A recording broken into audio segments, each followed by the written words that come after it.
Toliau kalbės Algimantas Pliučas, Lietuvos architektų rūmų pirmininkas. Sveiki, gerbiami ambasadorių, Europos parlamento, Lietuvos Respublikos Seimo nariai, svečiai, kolegos.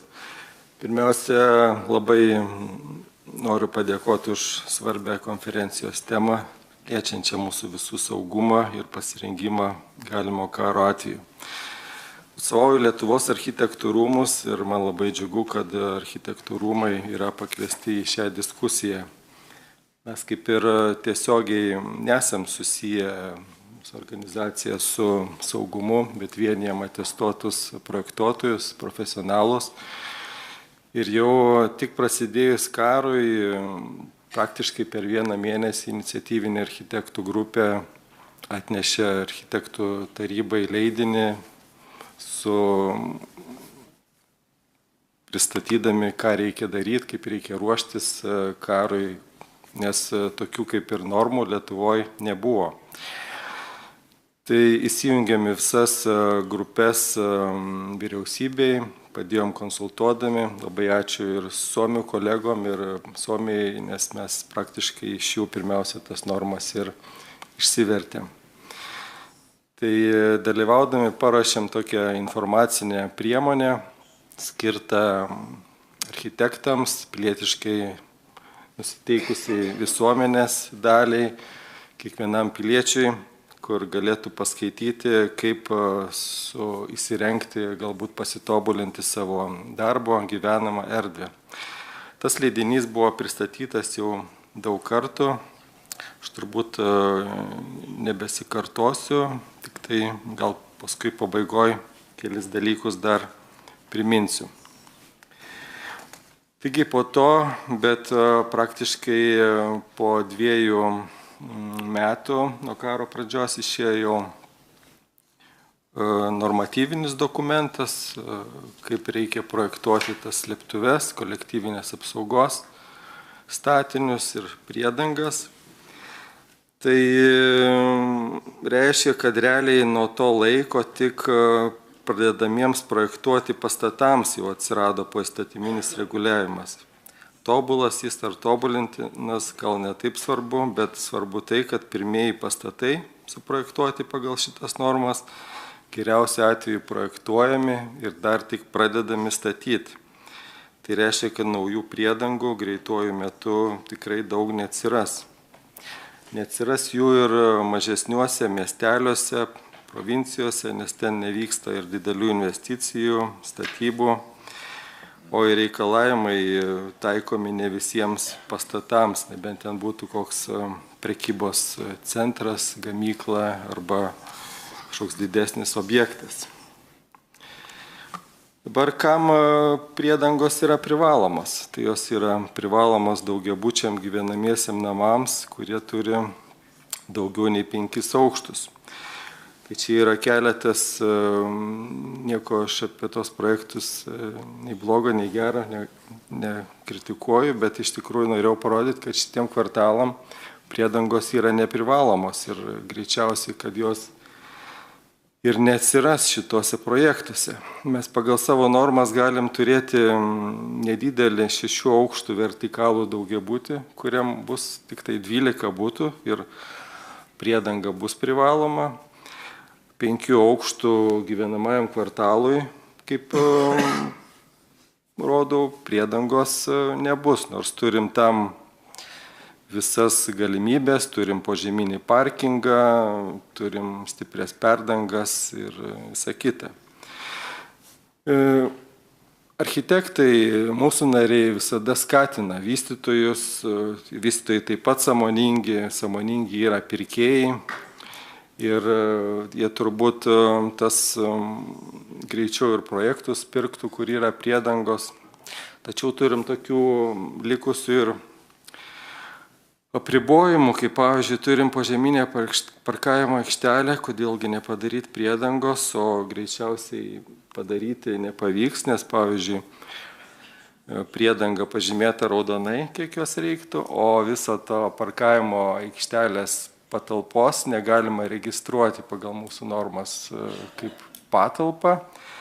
jie naudojama kaip priedanga. Kadangi negalima registruoti kaip atskirą patalpą, tai reiškia, kad jos nėra juridiškai, negalima jos pardavinėti parkavimo vietų gyventojams, negalima nuomoti kažkokiam operatoriui, nes nėra tokio turtinio daikto. Tai lygia dar tokių apribojimų, kurie nepadeda, bet iš tikrųjų galbūt trukdo net ir iniciatyvesniems statytojams savanoriškai jas padaryti. Toliau turim kitą grupę, tai kada privalomas priedangos visuomeninės paskirties pastatams, kuriuose vienu metu gali būti daugiau negu 100 žmonių. Tai čia priedangų tikrai atsiras ir daug, nes mes ir tos žmonės nelabai susinormavę, kaip paskaičiuoti. Neturim tokių normatyvų, tada vadovaujamės gaisrinės saugos taisyklėm, kur aprašyta, kaip skaičiuojama evakuacija gaisro metu. Tai nėra visiškai tas pats, kas priedanga karo atveju nustatyti žmonių kiekį. Ir pagal mūsų skaičiavimus tos priedangos gaunasi žymiai didesnės nei kad ir pas kaimynus suomius. Praktiškai pagal mūsų skaičiavimus mes gautume 225 kvadratai. Jeigu skaičiuot pagal kitas normas, užtektų gal 90, o palyginimai kolegos lygino to pačio prekybos tinklo, tokio pačio dydžio parduotuvė Suomijoje turėtų tik 27-30 kvadratinių metrų ir tai pilnai pakaktų. O kiti dokumentai sako, kad pakaktų net ir 1% maždaug pastato ploto. Tai čia yra du planai, kur maždaug tokio dydžio prekybos pastatui, kokio dydžio mes darom rūsį, kas iš tikrųjų yra truputį perteklinis ir galėtų tas plotas, tas betono kiekis, ta investicija būti išskaidoma geriau į daugiau, į kitų pastatų. Po to, ar tikrai rūsy turėtų būti pagal mūsų normas priedangos, kaip ir negali turėti nei langų.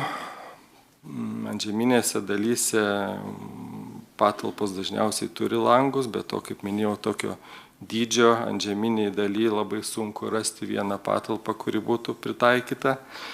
Nors vėl kaimininėse suomių normose, tai gali būti ir antžeminiai patalpos, jos karo atveju uždaromi vartai, uždedamos kitos apsaugos, nes viena iš pagrindinių prioritetų yra, kad priedangų patalpos taikos metu turėtų būti naudojamos kitai veiklai. Ten galėtų būti ir kažkokie klubai, ir ta pati prekyba, bendruomenė susibūrimo vietos ir taip toliau. Tai galėtų tikrai būti su langais. Taip pat, pavyzdžiui, jeigu pastatas yra cokoliniam aukštyje įkastas į reljefą, tai visiškai po žeme patalpa, bet vėl pagal mūsų reguliavimą cokolis nėra rūsys, tai yra antžeminė pastatų dalis. Vėl mes negalim to rengti, formaliai turim daryti dar papildomą rūsį. Dabar jeigu apie esamas slėptuvės, tai kokia ta padėtis pas mus, tai visos slėptuvės yra parduotos, rekonstruotos, išardytos ir tikim, kad bent jau po valstybiniais pastatais, jų rūsiuose, ten kur priimami sprendimai, kur valdymas vyktų karo atveju, jos visgi gal yra. Kadangi neturim slėptuvių, ieškom priedangų, tai atsispausinom daug lipdukų ir tuos lipdukus išklijavom visur, ant visų pastatų, ant visų mokyklų, darželių, daugiabučių, senų rūsių ir nelabai turbūt ir įsigilinam, ar ten saugu, nesaugu, ar tai yra tik susibūrimo vieta tas pastatas, galbūt jinai yra tinkama kažkokio potvinio, kitos stichinės nelaimės atveju, galbūt jeigu Astrave nelaimė įvyktų arba sugriuvus pastatam, vieta, kur susirinkti, bet ar tikrai jinai atspari kinetiniam pavojui.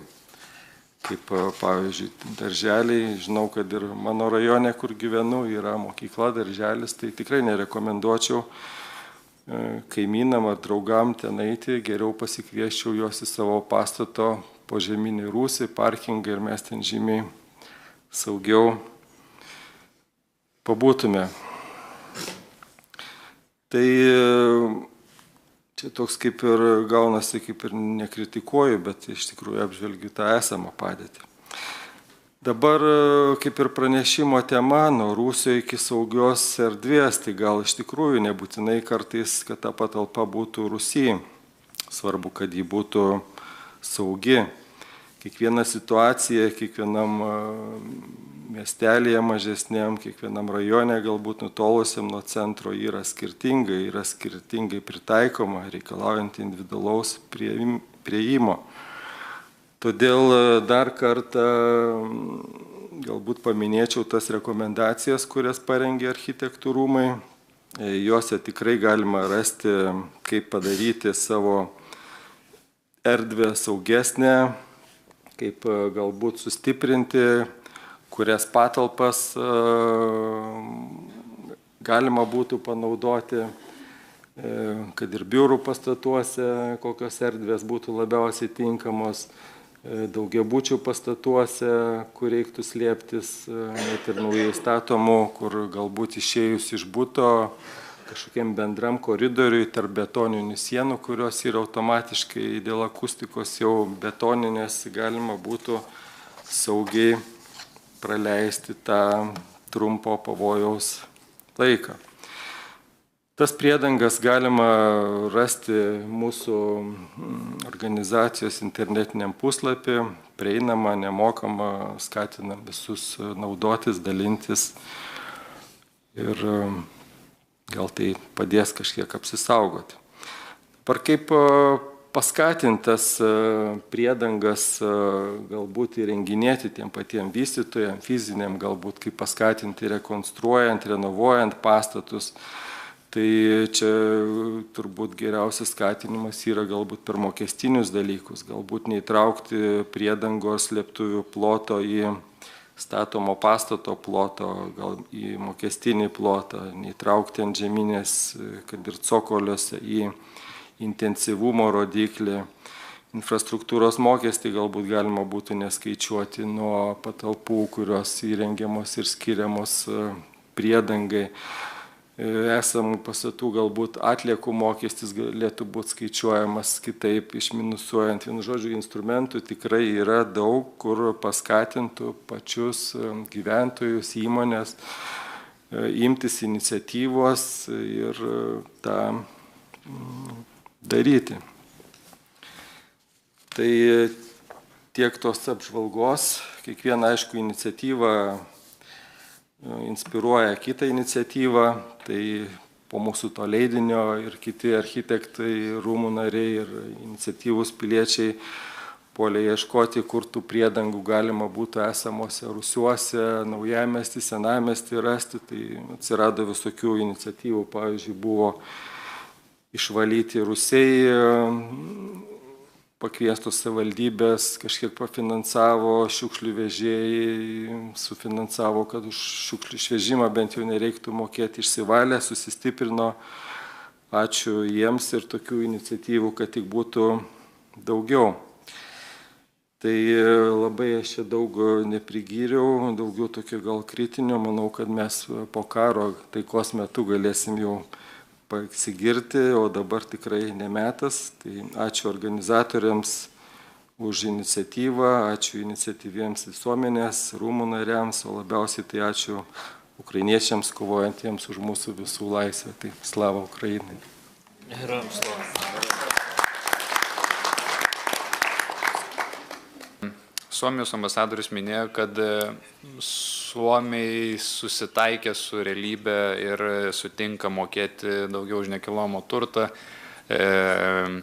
Biurokratinis aparatas, normos yra pritaikomos slėptuvių įrengimui. Algimantai turbūt klausimas būtų, kur pas mus yra ties sąmoningumo trūkumai, kurioj srity, ar klientai, ar statytojai, ar biudžetinės įstaigos, kad mes galėtumėm bandyti siekti Suomių standarto lygmens. Ar čia yra bendras toksai visų šalių nesupratimas dar, ir turim kažką, kas labai stabdo kažkurioje tai pozicijoje? Aš labai tikiuosi, kad sąmoningumo pas mus visus yra, ir pas valstybę, ir pas žmonės. Čia, kur paminėjau tos ir blogus pavyzdžius, čia gal yra iš nesusipratimų tokių, kai nieko neturėjom, tada bandom, galvojam, kad kažkas neveiks, įdedam kažkokius reguliavimus, o kurie gyvenime iš tikrųjų trukdo.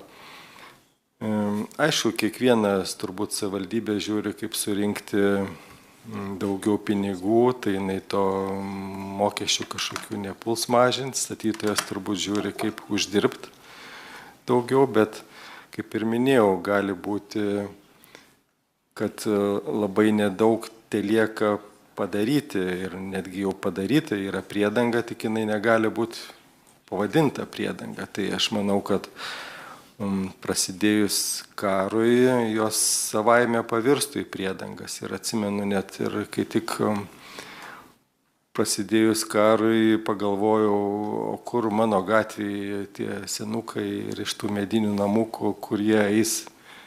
Ir buvo architektai irgi tokią iniciatyvą padarė, jie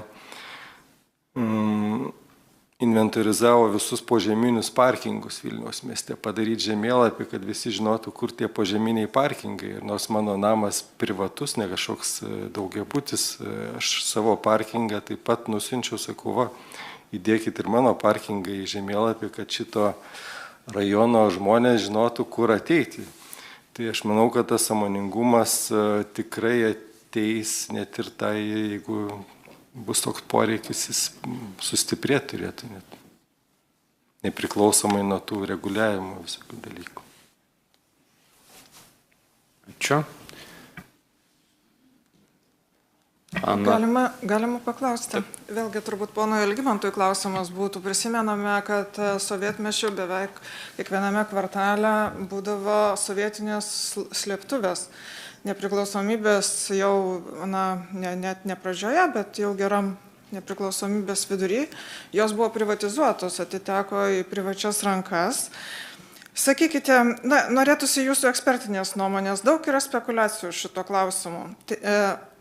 Klausimas yra toks, ar tos sovietinės slėptuvės, jeigu mes jų būtumėm nepardavę, tiktų šiems laikams kaip priedangos irgi, kaip slėptuvės nuo karo? Ir antras klausimas, ar nėra kalbų, ar nėra galimybių, jeigu iš tikrųjų jos vis dar yra tinkamos rekonstravus, jas išpirkti iš privačių savininkų, aišku, protų suvokiama kaina. Ar jos tiktų, turbūt, kai yra nelaimė, tiktų viskas, kas apsaugo. Aišku, įranga, ten oro padavimo, gultai, sklendės, duris, turbūt ten nusidėvėja ir viską reiktų remontuoti, nes neužtenka turėti slėptuvę ar priedangą, reikia ir prižiūrėti tos daiktus, tai jie buvo neprižiūrimi. Dabar ar jų iš tikrųjų buvo daug, turbūt gal irgi nebuvo kiekvienam rajone, gal kažkurio metu jos buvo statomos, po to buvo nustojama statyti. Ir man atrodo ten, kad ir Vilniui, Lazdynai, Karoliniškės ir dar jų ten nelabai ir yra. Ir dabar ar išpirkti, viską galima išpirkti, bet manau galbūt karo metu turėtų galbūt kažkokia ir kita teisė įsijungti, kažkokie, nežinau kaip teisiškai tai pavadinti, ar servitutas, ar paėmimas naudojimui, kad ir tie patys parkingai, kur bijoma, kad jeigu parduos ir jau tada niekas neįleis į jį.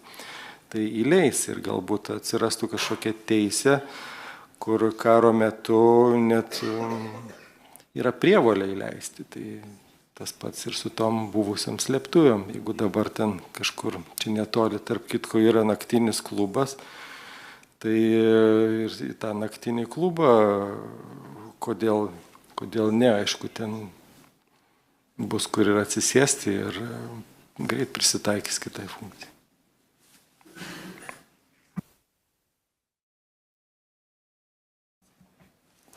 Sveiki, Donatas Gurevičius, Priešgaisrinės apsaugos ir gelbėjimo departamentas.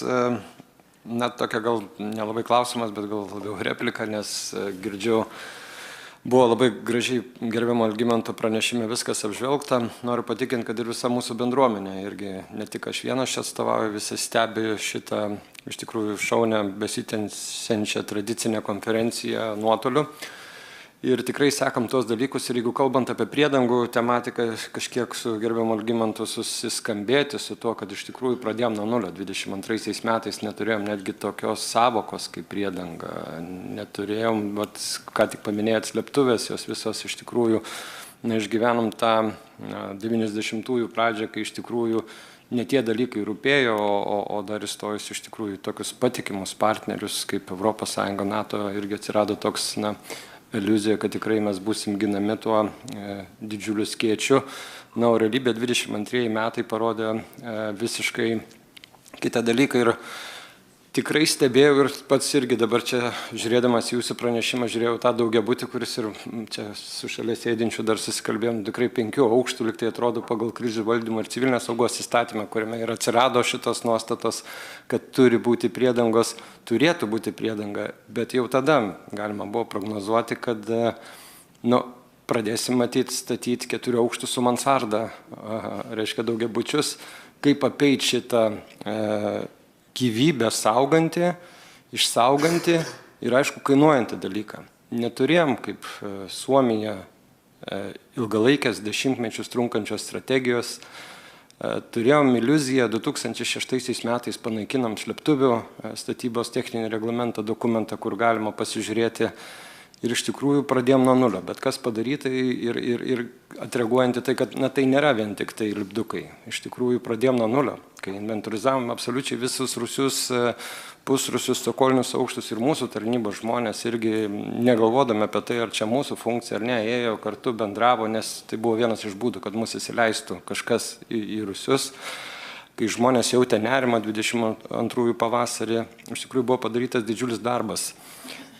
Ir dabar jau turim finansavimą. Seimo dėka mes turim 24 metais vasarą patvirtintą civilinės gynybos, civilinės saugos stiprinimo ir plėtros programos, aišku, finansavimo ir tas finansavimas po truputį jau ateina į savivaldybės.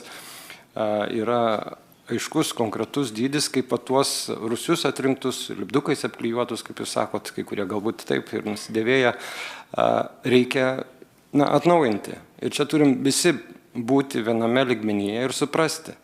Bet kasmet matuodami žmonių nuotaikas, matom tą tokį, daugiau negu pusė iš tikrųjų žmonių ruošiasi, didėja tie procentai, suvokia tą grėsmę ir kai tik pradedam kalbėti, kad štai žiūrėkit, viskas gerėja, visą kitą, mes matom ir žmonių tose nuotaikose, kad tą labai sunkų klausimą atideda. Pasirengimo. Ir dėtų žmonių yra visur, ne tik kažkur tai namie ar ne, bet ir sprendimų prieimėjų tarpe. Vieni tai traktuoja kaip sakykime, gazdinimą žmonių, kiti realiai kaip čia visi sėdintis ir stebintis kalba labai konkrečiais pavyzdžiais. Važiuoja į Ukrainą, dėkui, kad jie dalinasi šitą patirtim, dėkui, kad jūs randate laiko atvažiuoti ir pasidalinti šitą patirtim. Turim visi, visom pastangom daryti tą, ką reikia. Kritiką girdim, esame atviri pasiūlymams, gyviems susitikimams, kalbu apie Lietuvos architektų rūmus, bet čia turi būti visų darbas. Savivaldybių, valstybių institucijų, kiekvieno gyventojo, nes atspari valstybė prasideda nuo jo pamato, o pamatas yra tas kiekviena plyta. Kiekviena plyta yra esame mes, kiekvienas mes. Kuo stipresni būsiu mes, tuo stipresnė ir atsparesnė bus valstybė. Tai toks labiau gal komentaras. Tai dėkui už galimybę dalyvauti, dėkui už konstruktyvę kritiką. Esam pasiruošę bendradarbiauti.